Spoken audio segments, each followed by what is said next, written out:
It's definitely rough when you lose the opening game in your home arena. It was experienced by Snake. It was now experienced by LGD off the back of that decisive victory by Victory 5. Hello and welcome back to the LPL for Week 5, Day number 5. My name is Shaker Syric Sosipenko.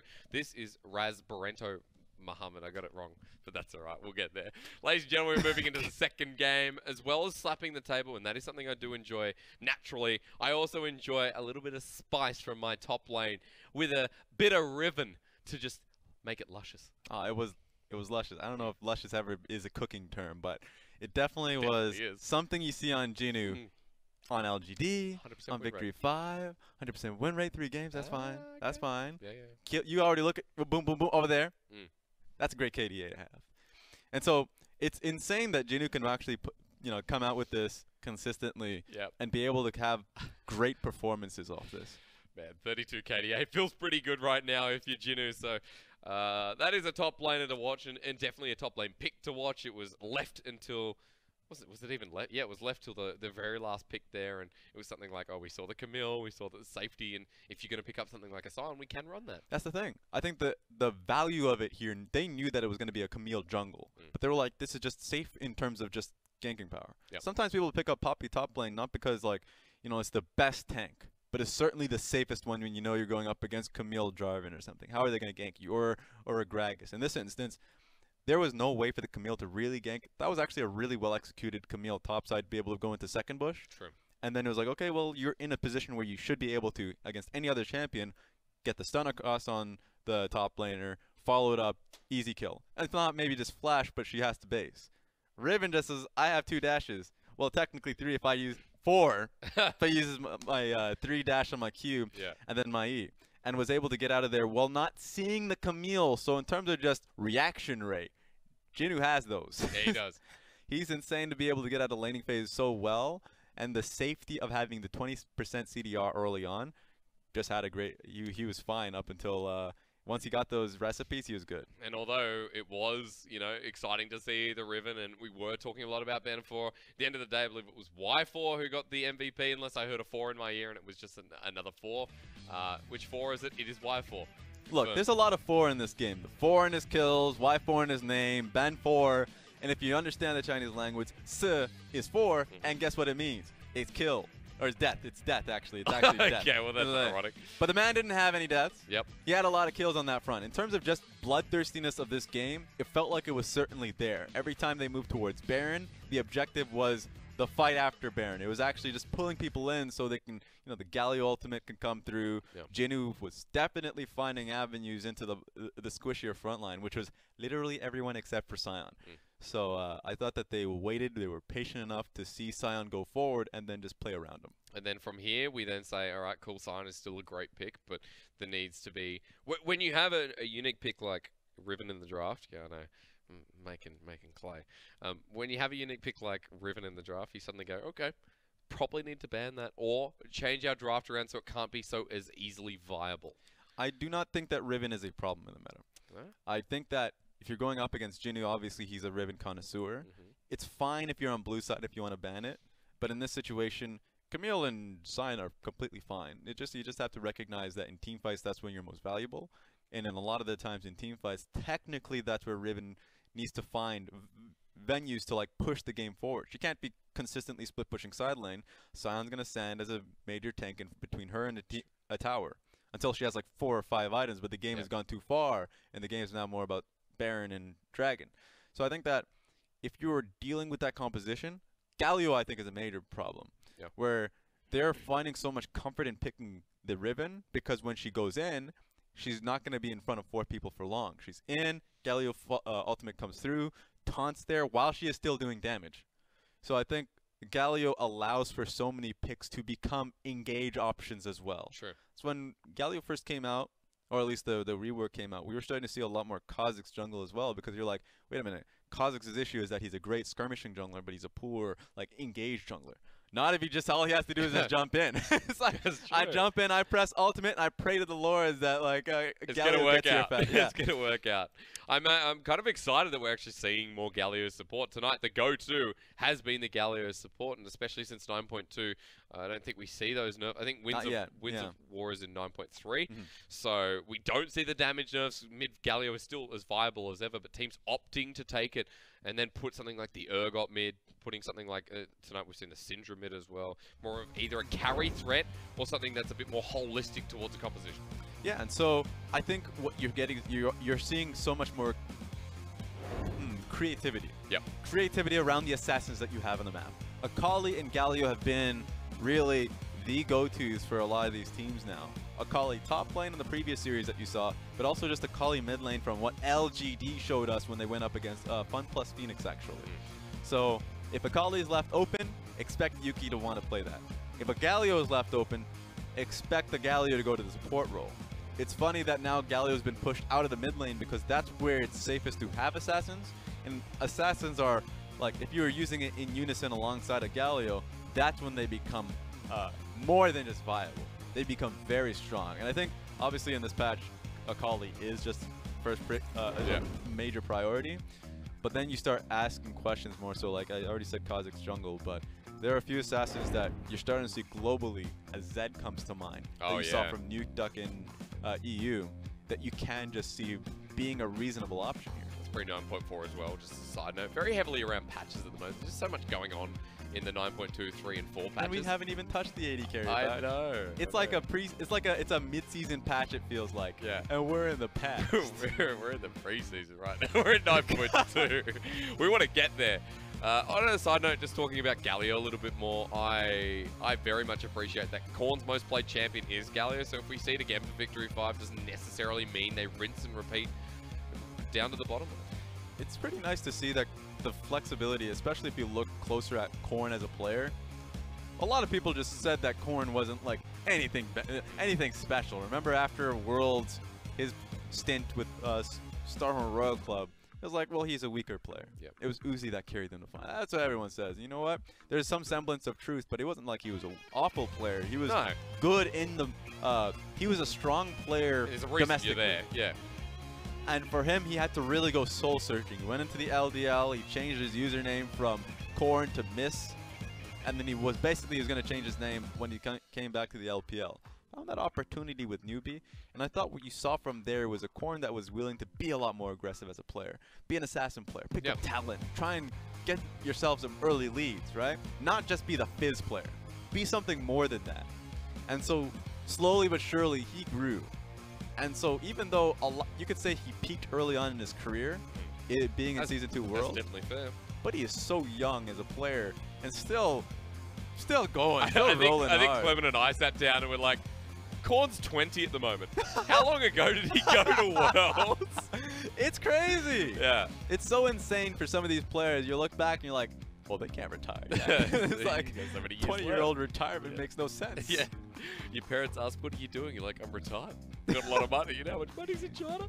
You're fine. You retire at 20. Well, technically back then, you ain't making that much. Yeah, that's true. But now he's benefiting. Why retire when you're making them franchise dollars? Especially last year when he really made a name for himself, put himself back on the market with how he played on TOP. He's also done that this year as well, and although that was old TOP that, you know, did make playoffs, now in the face of V5, he's got a new legacy to uphold. He doesn't want to be outshone by someone like Jinoo, Y4. We'll go into the second game with that in mind, considering that the Galio seems to be a highly protected pick here, but LGD say no to Lissandra first after banning away Ben 4's Gragas. All right, making the adaptation to ban an illusion here. God, you want to see what Victory 5 would actually move towards. A Cassiopeia is available. Yeah. Y4 is a great mage player, so if a Cass is ever opted into, I would expect to go to a Y4 rather than a Khorne. Khorne can play Cassiopeia, but I think they want to be able to give him more power, and having Cassio bot lane would just give you so much, you know, free push. It's interesting that they would actually prioritize Tahm Kench here, considering they could have a double flex up for V5. But moving away from it instead. So with Tahm Kench locked in, one of Lay's most played champions, I believe. Zoe got banned out here too. And Zoe is a pretty good option into the Cassio. So it really just depends on which team blinks first, because Lissandra is already a good indication that LGD want that engage. And a great way to deal with the Cassio is through either poke, pick, or just all in, try and just pile on her really early on. So it could just be a Lissandra early. and then just LGD trying to bait V5 forward. Just remember though, that could be why I already mentioned the AD carry being able to pick it up. Yeah. And a Tahm Kench being there is also a great indication that we have the safety to reposition our low mobility mages and carries. It means that, look, you're going to try and make it difficult. I think LGD see this one coming. If they go all in against the Cassio, then that's the champion to do it on. Kalista Thresh locked in, and V5 might not even consider it. They might leave it till the second phase, it's and fair it is the not Ashe. to. She has a low win rate in the LPL. When she's reared her head, Cassiopeia has not done well, and it's because teams have picked smart around it, knowing that she is, yeah, sure, a great dominant team fighter, but her major issue is her range. And also just proficiency. A lot of AD carries have picked it up, and you're not proficient as I don't care who you are. If you're playing AD carries all your life and you're trying to pick up Cassio after a week, you're not proficient enough in Cassiopeia to be able to confidently play her to her 100% on competitive. So that's why this team, Victory 5, are like, okay, you can have whatever you want. You've just picked Lissandra and your bottom lane. Unless if you put Lissandra top, you're not going to have a Cassio yourself, so we're fine with that. Doesn't fit Lai's champion pool is the next question towards that, because he's been on things like the Jax, like the Urgot, so he's been on pretty standard top lane stuff, and with a wide range, wide variety, LGD starting to ban away other top laners, or mid laners rather, in the Vladimir. And Camille actually taken away, so Condi's going to have to change champions. His Olaf's not available too, but Lee Sin is, Raz. I mean, I guess you take that away. Lee Sin's available, Nocturne's available. I would expect the Nocturne, honestly, with the Camille and the Kindred being banned. Okay. The Kindred being banned allows, there we go. That's real funny. That's great. It's on red side, it's on blue side too on second phase, so just give him, just take away some of his counter pick options. Makes sense. Here we go. If you can't get Riven, give him Sylas. Now, in competitive, we've only really seen the top lane Sylas, but Korn does have a wide champion pool. And it is an Urgot there as well, so you're guessing and then you're saying, okay, Liza's going to have a second attempt at Yorick. Yeah, you never truly know. I've seen a few, especially in the LCK, I think Chovy's come out with it, Aftershock Sylas, that you could throw in the mid lane. So it's still possible. It's just fun to see that early on when people were teching and they're like, yo, Electrocute Sylas is excellent. You know, all this damage that you can get, maybe even like fleet footwork, and then you realize people just clamp down on what's tankier, what gets you through the laning phase early on. It's Aftershock and Grasp of the Undying. So you're right, it could be a top lane, and it really does go through what Jinoo does best. So I wouldn't be surprised if it goes to Jinoo's hands, and the Aatrox that's being hovered at the moment goes to Korn. Okay, well, I mean, it should go to Ben 4 realistically. They don't have a jungler just yet. They locked down the Aatrox, and that should be an Aatrox jungle. I've seen an unfortunate Urgot jungle gameplay from XL earlier this morning. Oh, really? So see, that was a mistake earlier in the LPL. Where, was it the LPL? Yeah, it was LPL. About a week ago, we saw the 20-second Urgot jungle, but we got absolutely baited in, so I'm glad we got time to focus. That's true. That's true. Now, Aftershock Aatrox is so much better. You finally get to see, and yep, it looks like it's going to be a Sylas mid unless they throw it around on us. But I love the idea of a Sylas mid. Remember, Lissandra's fairly immobile herself if she's not using her E. And the hook that you have is such a great gank setup from Sylas. Yeah. The fact that he wants to rank up his E first, which means that he could E, use his passive. Yeah. E again, which is a hook. Passive again. That's a lot of damage early on in the game. And the Aftershock, so you can't really be traded into. And then if a jungler is clued in on when you're engaging, you can then set up around mid lane, really focusing on the Lissandra. I think it's more so calling to the fact that Aatrox is going to be circling around this lane. It also fits our story very well here, as we talked about Korn and how he wanted to slowly start making a name for himself again, get past the time when he was kind of down and out. But for Korn, on the Sylas mid, the very first Sylas mid of the LPL. Now, if you don't watch LPL much, we do not see many Sylases. We either see them top or we don't see them at all. It's quite rare, and they're not usually banned away. So V5 have a game plan in mind to just bring this out in game number 2. Yeah, it's great to finally see the Sylas come through, dodging out the Yorick lane, which is necessary because that's going to be a tough lane for both picks. Sylas and Urgot would have an issue dealing with that. Yeah. He has a few ultimates that he can utilize, so we're going to have to talk about that when we get into game. Oh, I can't wait to see it. Game number 2. A unique pick in each game so far, but in the home arena of LGD, they now have to fight back, bring us to a game 3. Otherwise, V5 will be starting to climb that ladder.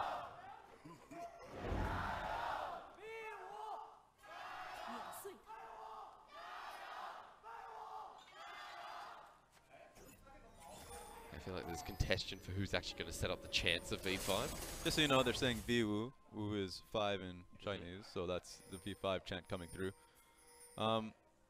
What's going to be interesting to see, we just go through what Korn has available for his ultimate. Now, technically, you could say, okay, Liza's ultimate seems, okay, it's all right.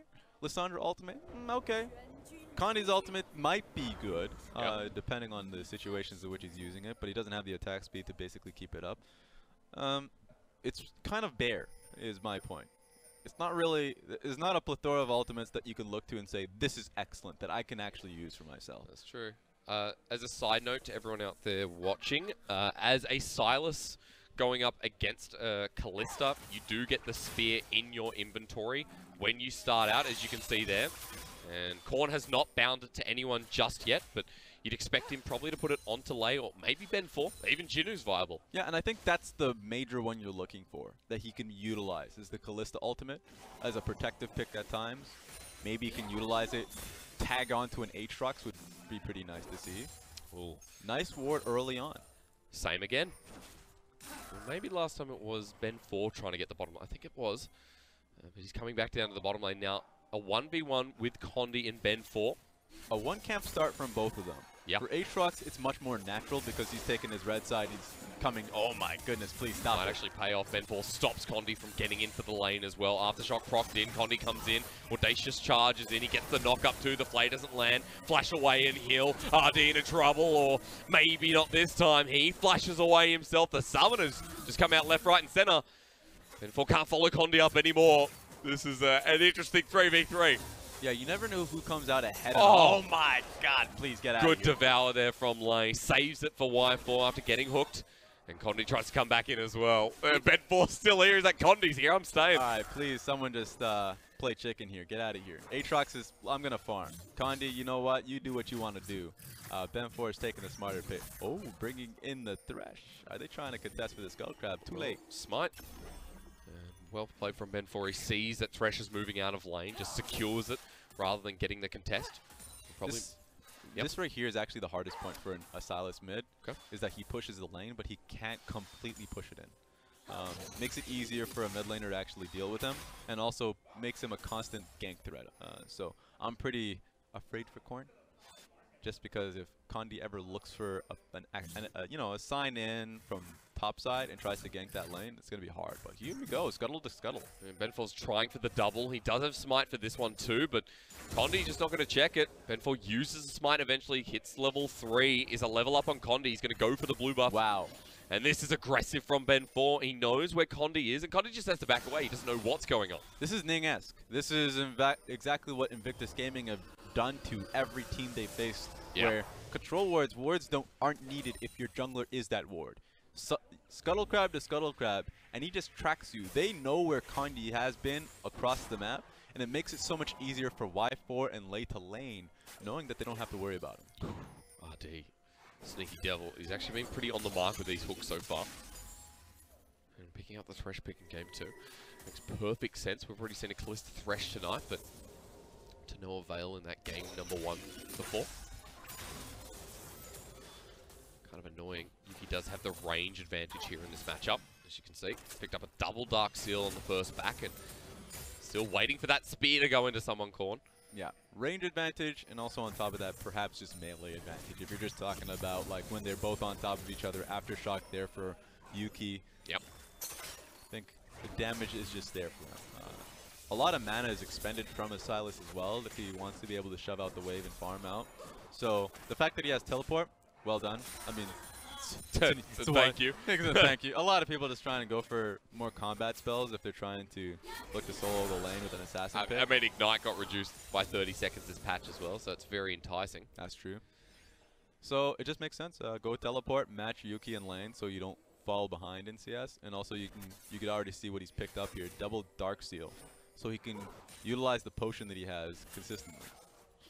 Makes it a little bit easier to get the solo kill. RD's in on this. Condi's back to the bottom lane. Lane caught out here. 1, 2, 3. Late will be knocked up at the end. Condi flashes forward. Finds it. Ren for first blood for LGD. Finding another hook. Somehow, Y4's been caught out here as well. Ignite and flashed away, but teleports in. Jinoo's here. This is a 3v2. Kramer finds the kill on the AD carry. There's a trade-off for V5. Kramer flashes away, but a double kill for respective jungle and AD carry. Here comes Korn, has the Lissandra ult before Lissandra even gets down here. Fear beyond death for Jinoo. V5, they lost the early trade, but they bring it back now.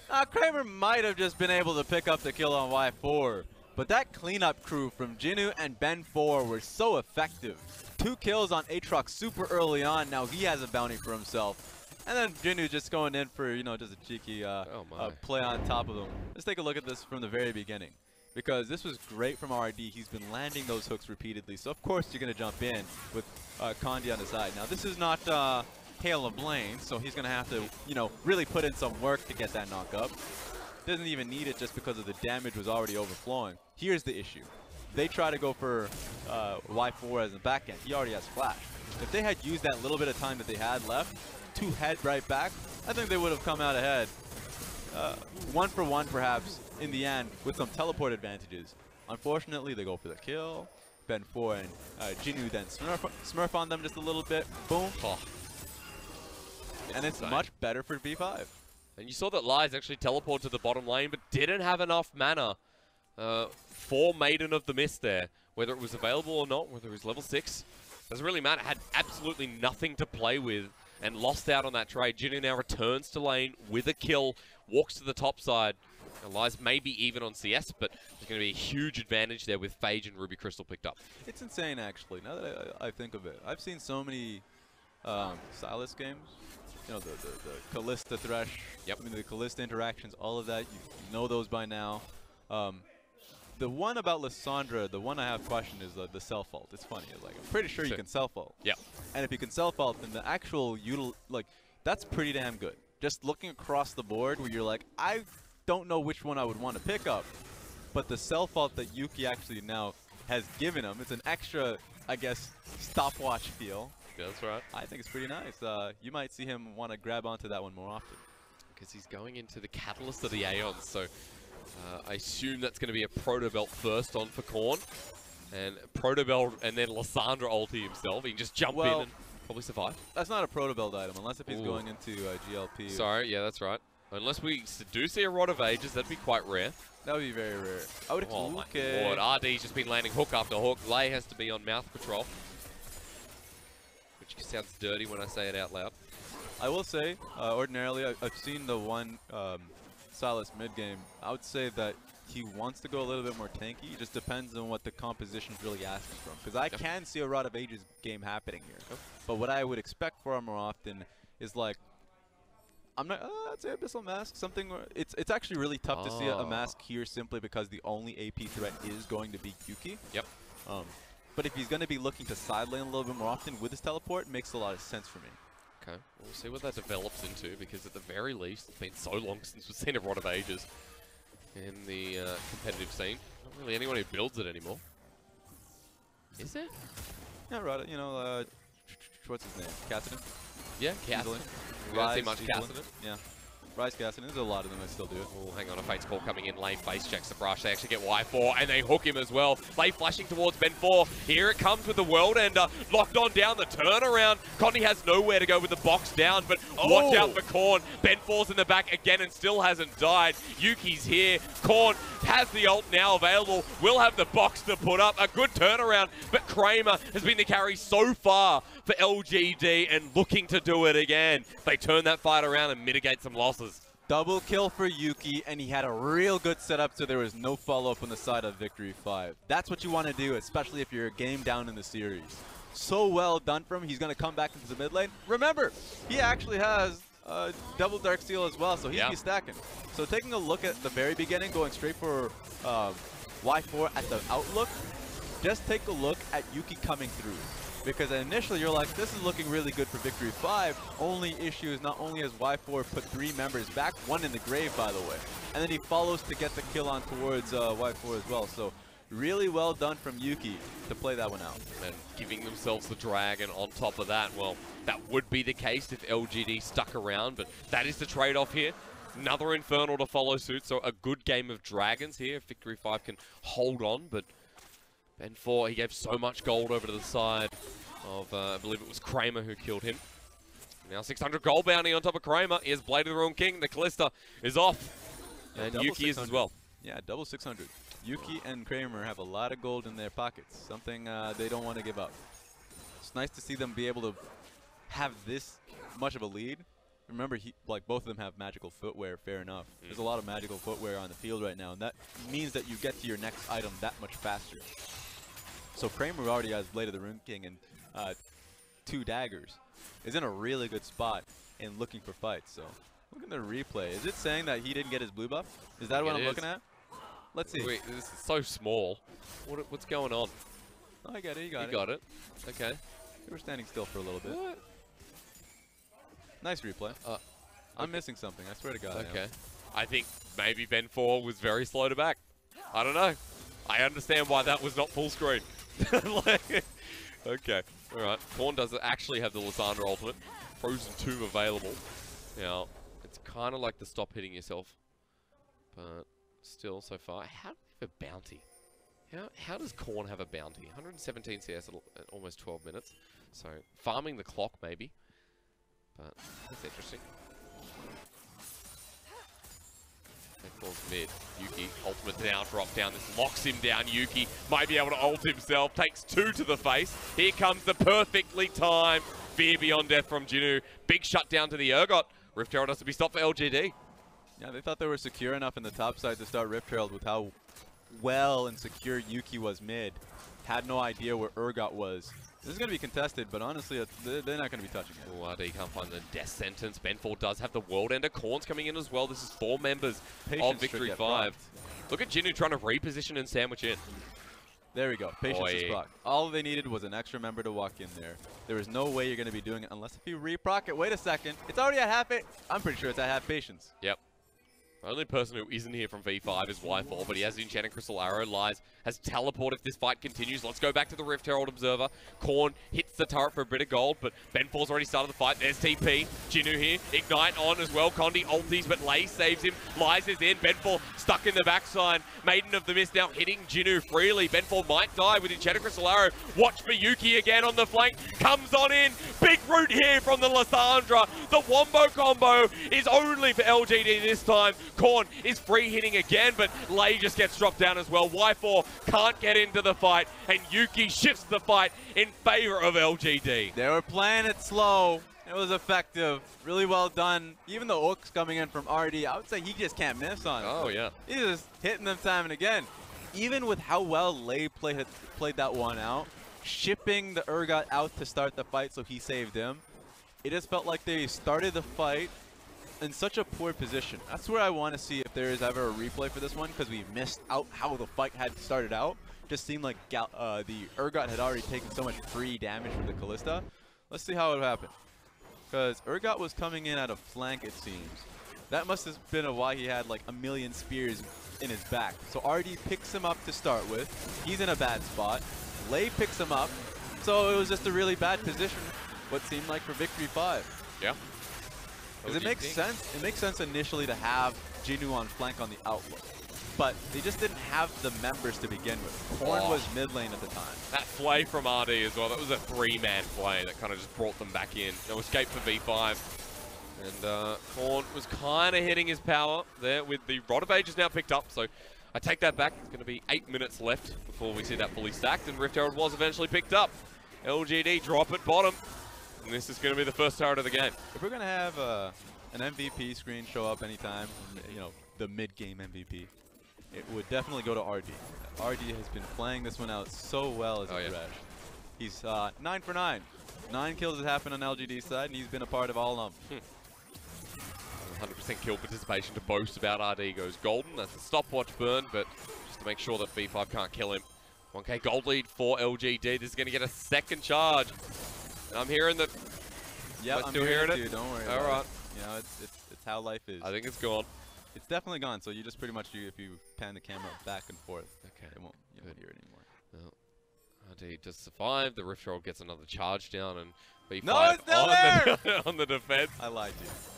Well, RD, let's go. You golden child. Ben 4 has to pop the world ender. That was easy, says Condi. This is gonna haunt. This is gonna haunt our game, isn't it? It's 15 minutes. I can't do this for another 20 minutes. He's the golden part of the map. He's got 100% kill participation. He's beautiful. He's gonna keep having that sign until he dies. All right. Well, Infernal Drake picked up this time for V5. Can we go? Yep. Now he's gone. All right. Yep. Oh, like the Observer. No. Little. V5. They're trying to go in for that blue buff once again. They're able to push them out this time. I think Lies is, I mean, he's just trying to get push up here. Remember, major point for LGD is to go for mid lane turret. It's still up and available. You have the pressure on your primary carries. He just wants to have a push so he can shove. You can already see Ashe and Tahm Kench recognizing that and want to go to, you know, the siren on the map. Very easy to spot out. I wonder if V5 can hear that. I think it's once again, one of the only us. Just us. The peasant, you know. Yeah, I feel like they'd stop the game if they could hear that. The peasant spectators like us. That'd be super annoying. All these hooks getting closer and closer from RD. If I push up to the mid lane, they can't get anything here. LGD just holding on is all they have to do. They've got a 4-1 Kalista, 4-1 Lissandra. Getting to that 20-minute mark where 2 items this early on would be devastating if V5 get caught in another fight. Look at the slow push bottom lane. So we're just talking about the setup to that fight. Oh, Kramer doesn't even have to dodge it. RD finds another hook, forces Cleanse out of lane. So that was important. Had he hit that, they didn't have to worry about the bottom lane wave. They recognized it, and that's why they were forcing the pressure. Now someone from Victory 5 has to go. They have to start the fight. Korn used the ultimate, or at least maybe it was a little bit too late. Not sure about the interaction. Yuuki. Okay, a little bit forced there. I don't know why LGD have to do that. Yeah. Like, you knew that Urgot was going back bot side, so you didn't have to go that far above and beyond to force the fight. But Flash is gone from lane, so at least that's the case. He's sitting at the back, just waiting for the devour. Ben 4 will be hooked in now. The World Ender is available up and again. He'll die and come back, but Lei was locked down with a frozen tomb over the wall. Korn's there, but Death Sentence lands again. Perfectly timed. LGD getting engaged on by Korn. For V5, they do find a response kill underneath the turret. Continues on. Glacial Path is not taken by Yuuki. And LGD play it safe. The 1-for-1 trade is already much more than they wanted. And there are 2 champions that I just hate, and they don't have to be a part of the fight for me to dislike. It's this one. So, in the meantime of all of that struggle, you know, already hitting hook after hook, the golden boy himself trying to hit up the mid lane tower, that was a struggle. And it was a bit of a trade. But in the end, LGD win because Liza is able to pick up top lane turret and have a great shove topside. This is just what you have to worry about. Trinity Force has already been completed a while back from Lies. And so now, it's just a game of split pushing and LGD buying time. Let's see how they bought time, or at least forced the merit here. So yeah, they just lock him down. Ben 4, of course, has the time to ulti. He heads up right back, but it's RD that says, nah, I'll take Thresh with me. I mean, I'll take the Tahm Kench with me. Thresh dies at the same time. So you're like, this is a great trade. Only the fact that they lost the top lane turret. Gold goes to Lies, and now they can push pretty deep into the red side jungle with their vision. But the best part is RD still has 100% kill participation, even though he died. So oh, you better believe it. LGD, you know, making sure their top player is always on that scoreboard. But second item, speaking of the scoreboard, is picked up by Kramer and Yuuki at the same time. So Morellonomicon and Guinsu's Rageblade. Condi's closer towards what looks like a Asterix gauge. You wanna hear a good idea? I would love to hear one. All right, so you know one of those NBA Street games that, you know, when you're on fire, you're hitting everything. Hang on, Ben 4 takes it forward. Yuuki, remember, Ben 4 doesn't have the ultimate world ender, about to be up, but Lei saves him. This is just getting hard for V5 to go anywhere but their lanes. All right, let me finish my point. What were you going to tell me? So, my producer even tried to correct me. It's actually NBA Street Jams. Thank you very much. Okay. Now, if you're on fire, if you're like getting every dunk, every shot, you're going in a row, your character goes on fire. Okay, all right. Like visually speaking. Right, this is in the game, yeah? Yeah, in the game. Okay, League of Legends needs that. Right now, you're having like not a very visually pleasing thing. It's like, oh, if you look down, like, you get a 750 gold bounty. But I think that you should hear that constant Zhonya's noise on whoever is on fire. Oh, man. Annoy the enemy team, but also just let them know I'm on fire. Could you imagine how many solo queue games would just be like thrown just because they hear that noise? Yeah, they would hear that noise. I would also throw. I would be done with that game. It'd be a lot more effective of you know, FFs going through. Yep. Also more headaches. Speaking of headaches, also just to let you know, RD is no longer making that sound because he died. No, So it just actually happened. It didn't. It wasn't because he died. Funny enough. I'm pretty sure he died. No, I noticed the moment it happened. Oh, the did camera you? was on him at that time. I wish you would have told me. No. Okay. Oh. RD, nevertheless, he's picked up Zeke's convergence, so there's no stopwatch in there to recreate that, which I guess Raz would think is unfortunate. But another Infernal Drake. This is going to be the contestant. You can see LGD moving towards it. V5 baiting it out as they have vision priority here, but are soon going to lose that as Kramer just walks up and free with RD. So they're not going to have Sylas for this one. Makes a lot of sense, but I don't think he's actually going to be able to deal with Lies and split push as well. So this V5 losing out in quite a bit. Losing out in the split push top side, you can already see the top lane tower just getting chipped at. Also losing out in the Infernal Dragon. LGD just has so much pressure on the map at the moment. Very, very... Okay, do you respect this opinion now? He's been, look, if you look at the history, the track record from minute 0 to now 20 minutes in. I mean... He's changed his mind a few times. I would too. Gold's pretty much even. There are a lot of points you can see. Oh, well, now he's going down to victory 5. What is that? Don't even update at that point. I don't know who updates it, but they're definitely on the fence, as would make sense. At this point in the game, we are kind of waiting around that Baron. Oh no, Yuuki's caught out here, Raz. Enchanted Crystal Arrow, there's no way to react. Very good pick here from V5, and RD's just walked in to try to save him. Base Call will save the day, maybe, but they flip him back. Kramer, Fear Beyond Death lands perfectly. Jinoo runs in. The fight for V5. It looks so darn easy. Y4 can't get the range, but Korn's here just in case. That Baron that was being threatened, that's threatened by V5. Dominoes toppling over is what you saw there. Not only did it start with Yuuki, and you're like, okay, save Yuuki at all costs. Then it was save RD at all costs, Kramer at all costs. Members kept falling, and now V5 have full control over Baron. But take a look at the most annoying part of the map. Thankfully, they push him away from it, and it's just going to be a Baron here for V5. It's half health on the inhibitor turret, and if it didn't heal, I'd be very annoyed by that. But V5 take the Baron, and they'll reject the Yorick off of it as well. Objective picked up. V5 have the first meaningful gold lead in this game. And I should have known. The moment the Colonel says it's going to turn, it's going to turn. Victory 5 finding the pick on Lissandra, who was likely looking for a flank, to be all honest with you. Look at that. That's a flank position that she's looking for. She just didn't know that that was the exact same time Lei and Ben 4 were going to be looking for vision control that side. So, just caught out in the middle. Yep, Domino's falling. RD saves him. Can't save Kramer, unfortunately.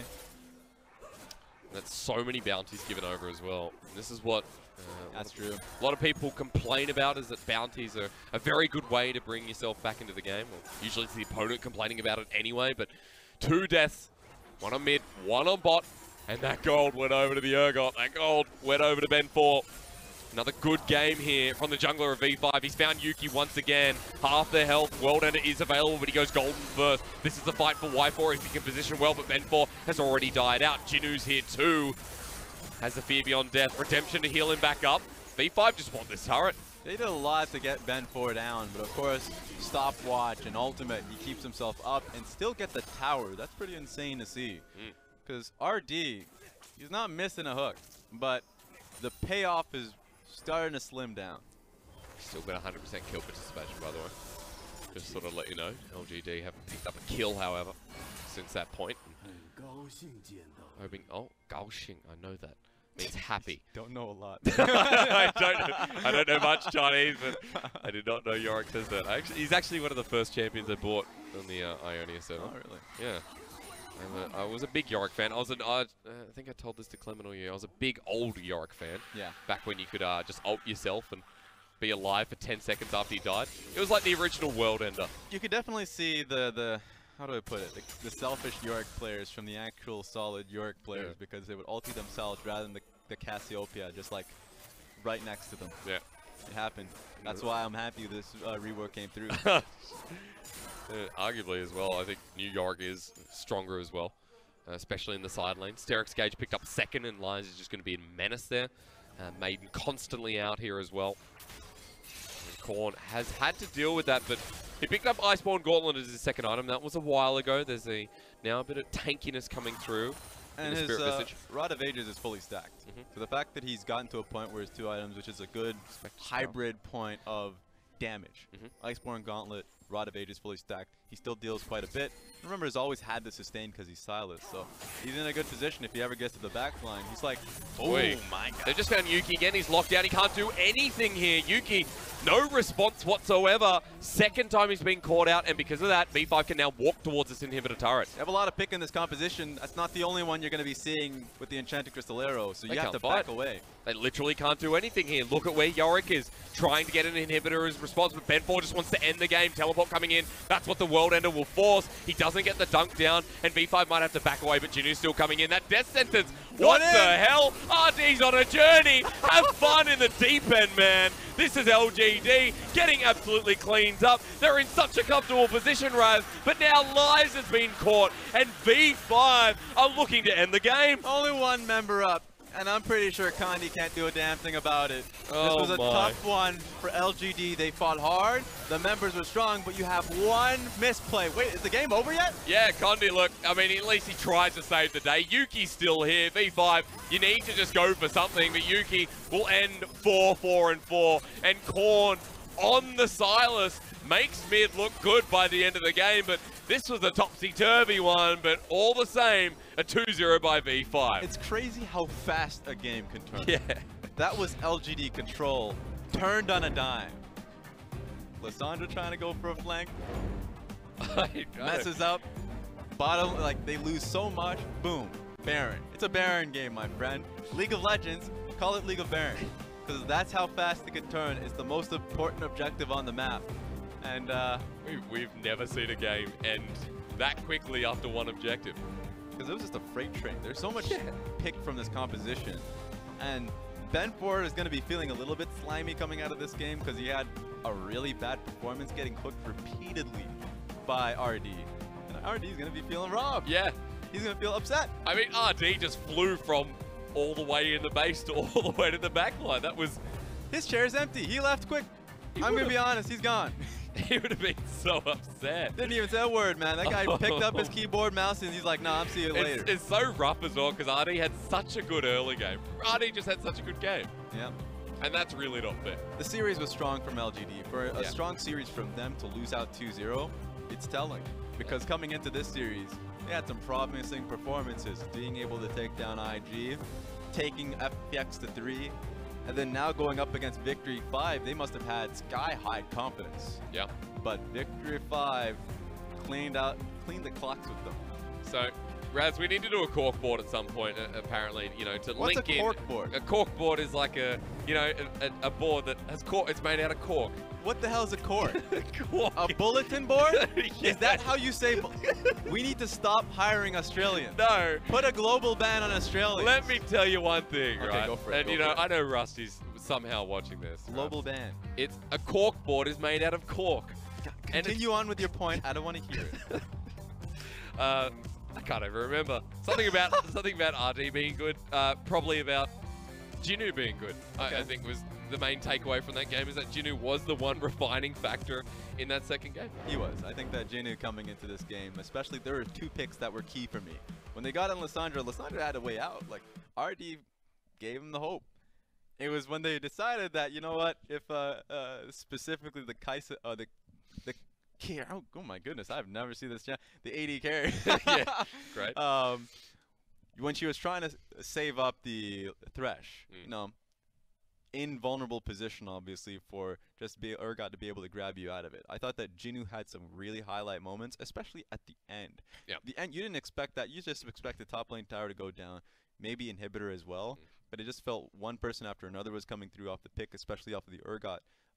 It wasn't pretty, and it's oftentimes how we end up describing a lot of the games from Victory 5. But and LGD to be fair, but for Victory 5, they find these wins for a same reason. Yeah. Strong players. Jinoo's incredibly strong. His first game off of Riven goes to show that. You also get to see that from specifically, I'd say all these players did really well for themselves. Y4 came up really big. And so I would love to know who gets MVP this time around. I know we'll find out soon enough. I mean, it's difficult because the game was like we didn't see too much from V5 in the sense that it was just, 5 minutes of solid play. I think Korn was probably quiet considering that, I mean, he had a lot of kills by the end, but it was like, what ultimates did he steal? We saw the Lissandra ult pretty much all the time. The box was used. That was one of those silent games for a Sylas where he was getting shoved and constantly looking to rotate. So he was there in position when they were looking for a bottom lane dive, and he was in the top side at the right time. So like for a coach looking at that, you're like, you did a good job, Korn. Like you got my MVP for whatever that counts. So, he did everything that you would expect. He played a patient game, which is something we didn't see from Korn like in previous years, like 2 years ago, I'd say. This time we're seeing a more rejuvenated Korn, someone who's a veteran, but at the same time has the mechanics you can play around. So good job from them being able to bring this game back. I just realized what I was going to talk about before with the cork board. Go for it. I'll show you a link after. But with now, so Victory 5 2-0ing LGD, LGD 2-0 to IG. I mean, does that mean V5 are better than not IG? this. Not the circular logic of every team beating each other. That happens with every split. And I know NALCS had that issue a little while back too. I would say there are certainly teams that are day-to-day teams. So like day-to-day teams for me are like teams like I'll say Victory 5 as a great example since they ended up winning. That you do not know how well they're going to be performing until they come into the day. That you feel as though like, my goodness, they had excellent coordination as a team when they went up against BLG, and I was like, you know what, this is looking really good. And then the next day it all falls apart because it comes down to the same game of discipline. Are they disciplined to be able to come onto the map and execute the same game plan with like different compositions, or do they need that one composition? I think today's game was still, that question comes to mind because LGD had a really good game too that fell to the wayside, but still the question is there. But yeah, the LPL, especially in the spring split, there's a lot of growing. A lot of growing pains. IG feels that too. Teams are starting to take wins off them that are not named RNG. It feels like the teams that are the most consistent, FBX, are the ones that come out ahead oftentimes. Yeah, very true. I mean, FBX is the only undefeated team at the moment, and everyone wants me to say that they're going to MSI, they're going to Worlds. Let's be honest, we don't know who's going yet, and that's just purely because, like you said, it's a spring split and everything's every which way. For V5, though, what they can be happy about is that they're one of the few teams in the LPL that has a positive win rate. They're one of the few teams that actually, they've played the least games of the LPL as well, alongside RNG. So that was their 5th series, and 3-2 is not a bad way to start, especially since it's only week 5. Definitely, and we're nearing the halfway point for the split. For a lot of people, if you look in North America, they're like, wow, we just started the split. What are you guys are is at the halfway point? That's when you really have the discussion about the road to playoffs. Because for V5, they are aiming for that. There are so many teams that are doing that. OMG still, like every team right now that are at last place can still make playoffs. And especially like teams, the new team like Xeno Dragon that are in a pretty decent like Billy that are even in wins and losses. They are vying for that position, so every win counts. Especially Victory 5, they're never going to see. They're leaving Hangzhou forever. Like, they ain't coming back to this. It's a single round robin. And so for them to be able to nick this win, go back, and then now really try and steal wins from teams that are above 500, that's when you really can call yourself a playoff team. True. Especially if Korn wants to rise to the occasion again. However, if Korn wants to rise to the occasion, he's got to beat someone like Ben 4. We go into our MVP of Game 2, and it was the jungler of Victory 5. So although, it was a bit of a questionable early game, let's just say it what it is. I don't agree with this. You don't? I don't agree with him. You would have given it to I think Jinoo? He had the crucial pick-off onto Lissandra. But my God, he made that Thresh hook seem like a skill shot. For a champion that had a dash, he was getting hit up every damn time in his waking moment. Now, I will say this. His engages were great. He was able to stick in a fight for so long when he got picked. He's like, I'm not dying immediately. He's ult popped about 5 times. 5 out of 5. I would give this game over, and I know it's always hard to give it to a team that just miraculously won a game. Sporadically, I would call it. I think Jinoo did a very good job. I think not a lot of, you already mentioned it, but not a lot of praise goes to a player that's very silent, but it can still come out in team fights and make a big splash. I also thought that Mid lane, once again, we already talked about Corn. So those two players, usually they get the MVP, so this time they wanted to trade it up. So I would still say good job to V5 being able to pick it back up. I think Bedford as well, especially shown himself here, but we have to move past this series because coming up, this is our match of the week. This is literally so important that the team that wins here could be one of the world's representatives. It's so early. I know we're going towards MSI, and I know there's a big call, but RNG TFP coming up next after this break. Don't go anywhere.